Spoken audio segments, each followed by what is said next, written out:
नमस्कार, मैं सोनी सिंह। इसमें मैं मौजूद हूँ वाराणसी में जो मेरे साथ व्यक्ति जुड़े हैं, ये यहाँ से लोकसभा के प्रत्याशी हैं। मैं आपको बता दूं कि इनका नाम गगन प्रकाश यादव है और मैं इनके बारे में ही कुछ जानकारी लूँगा। पहले आप अपने मुँह से परिचय दीजिए। मैं गगन प्रकाश यादव, पीडीएम गठबंधन जो कि अपना दल कमेरावादी, AIMIM और प्रगतिशील मानव समाज पार्टी से मिलके अन्य तमाम और भी घटक दल हैं, मिलके एक गठबंधन पिछड़ा दलित मुसलमान गठबंधन बना है। उस गठबंधन से वाराणसी लोकसभा से प्रत्याशी हूँ। मैंने काशी हिंदू विश्वविद्यालय से स्नातक और महात्मा गांधी काशी विद्यापीठ से विधि स्नातक वकालत की शिक्षा ग्रहण की है। छात्र राजनीति जो छात्र संघ जो राजनीति की नर्सरी कही जाती है, उससे मैंने छात्र संघ अध्यक्ष का चुनाव लड़ने के बाद सक्रिय राजनीति में आया और छात्र राजनीति के बाद सामाजिक न्याय के आंदोलन से प्रभावित होकर मैं डॉक्टर सोनेलाल पटेल जी से प्रभावित होकर अपना दल का सिपाही बन गया। अपना दल का सिपाही बनने के बाद लगातार तमाम छात्र युवा आंदोलन, तमाम बुनकर किसान आंदोलनों में मैं बनारस में भाग लेता रहा। इस दौरान वर्ष 2008 में एक बड़े आंदोलन में लंबे समय तक मुझे जेल रहना पड़ा।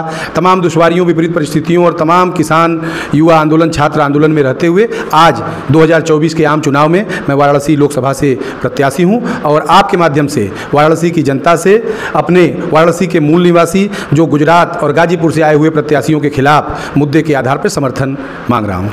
वाराणसी में वैसे भी जो भी चुनाव लड़ेगा वो तो उसका ऑटोमेटिक पॉपुलर हो जाता है, लेकिन यहाँ से प्रधानमंत्री चुनाव लड़ रहे हैं तो आप वाराणसी क्षेत्र क्यों चुने?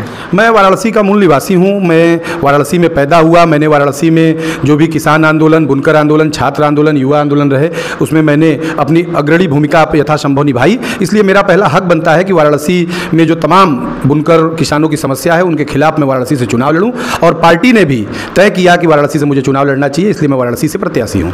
वाराणसी में करीब 19 लाख मतदाता हैं, तो आपको क्या लगता है कितने मतदाता के दिल में आप राज कर पाएंगे या कितने वोट बैंक आप पा पाएंगे? देखिए, मैं अपना दल कमेरावादी का कार्यकर्ता हूं और अपना दल कमेरावादी का वाराणसी में बहुत ही मजबूत आधार रहा है। अपना दल ने सबसे पहले वाराणसी में ही विधायक बनाया।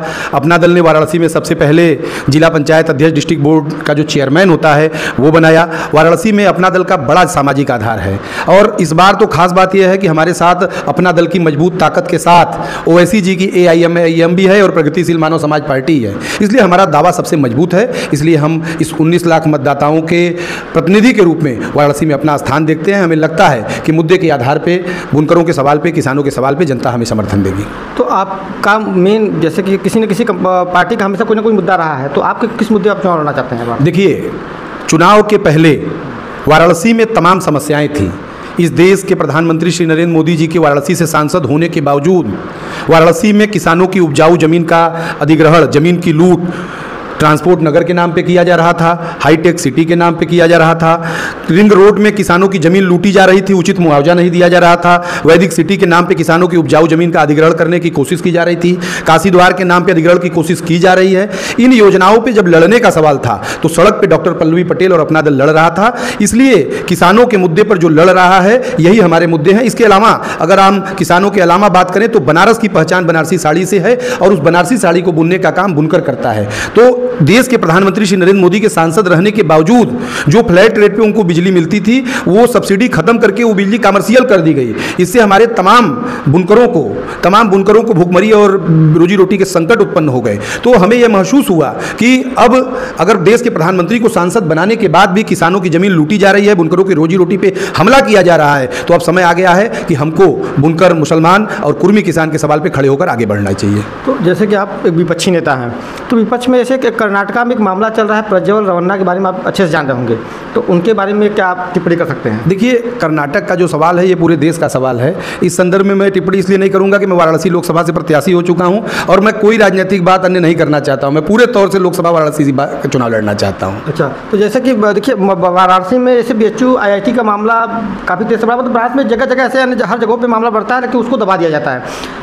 जो पार्टी के जो भी गुनाहगार थे वो सत्ताधारी पार्टी में वो किसी न किसी पद पे चयनित थे, तो क्या लगता है कि भारतीय जनता पार्टी की जो भी पदाधिकारी हैं उनको सज़ा नहीं मिल पा रही है? अभी भी वो जो सज़ा उनको मिलनी चाहिए वो नहीं मिल पा रही है, क्यों? देखिए, देश के प्रधानमंत्री श्री नरेंद्र मोदी जी के वाराणसी के सांसद रहने के बावजूद यदि किसी छात्रा के साथ हुए दुष्कर्म और छात्रा के साथ हुए इतनी बड़ी घटना पर भी यदि न्याय नहीं है और राज्य सरकार जो हमारी बुलडोजर चलाने के लिए प्रसिद्ध है, यदि ऐसे आरोपियों पे बुलडोजर नहीं चल रहा है तो कटघरे में श्री नरेंद्र मोदी जी खड़े हैं। और इसके साथ साथ जो भी लोग उनके साथ हैं और उनका साथ दे रहे हैं, वो सारे लोग कटघरे में खड़े हैं। और मैं यहाँ तक कहता हूँ कि विपक्ष के भी जो नेता हैं उनकी जवाबदेही है कि वो बड़ी मजबूती से इनका विरोध करें। यदि वो विरोध नहीं करते हैं तो वो भी कटघरे में खड़े हैं।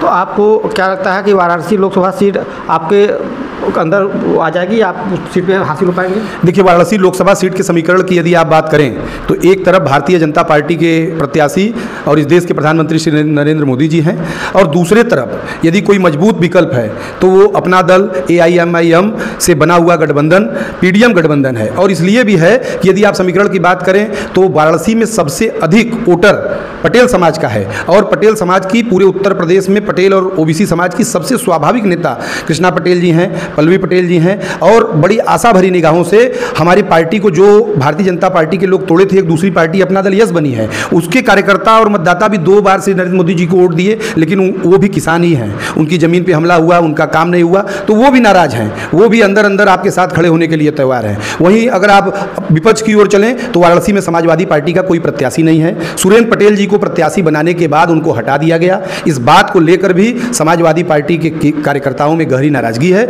और जो प्रत्याशी इंडिया अलायंस से चुनाव लड़ रहे हैं, उन्होंने कह दिया कि मैं गाजीपुर नहीं जाऊंगा, प्रचार नहीं करूंगा उस मुस्लिम प्रत्याशी का, तो मुस्लिम मतदाता का वोट वो लेना चाहते हैं, उनको कतई नहीं मिल रहा है। अभी अभी जब मध्य प्रदेश का चुनाव था तो वो इंडिया अलायंस के प्रत्याशी श्री अखिलेश यादव जी के परवरिश और संस्कार पर बेहद आपत्तिजनक बयान दे रहे थे। तो समाजवादी पार्टी का जो सच्चा सिपाही है वो भी उनसे बहुत खासा नाराज है। तो अगर आप देखें तो पूरा विपक्ष का वोट खाली जा रहा है। उस खाली वोट को विकल्प की जरूरत थी, और गगन प्रकाश यादव के रूप में, PDM प्रत्याशी के रूप में, अपना दल और OIC साहब के समर्थन के रूप में एक विकल्प मिला है। लोग बड़ी तेजी से इस ओर आगे बढ़ेंगे। तो गगन प्रकाश यादव जनता के बीच जा रहे हैं या फिर होर्डिंग बना के तो प्रचार प्रसार कर रहे हैं? देखिए, और लोग जो चुनाव लड़ रहे हैं वो लोग बाहरी हैं।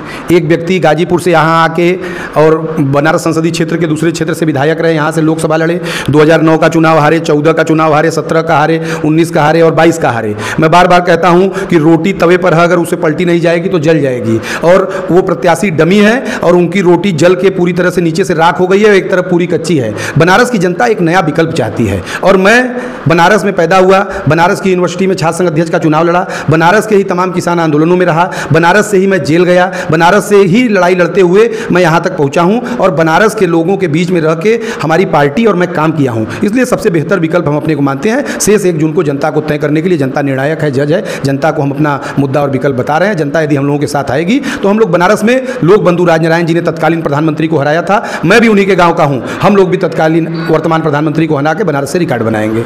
तो बाकी गगन प्रकाश यादव जी के बारे में आपका क्या विचार है, कमेंट बॉक्स में जरूर बताइएगा। वीडियो अगर अच्छा लगा तो चैनल को सब्सक्राइब करना भूलें। मैं सोनी सिंह, नमस्कार।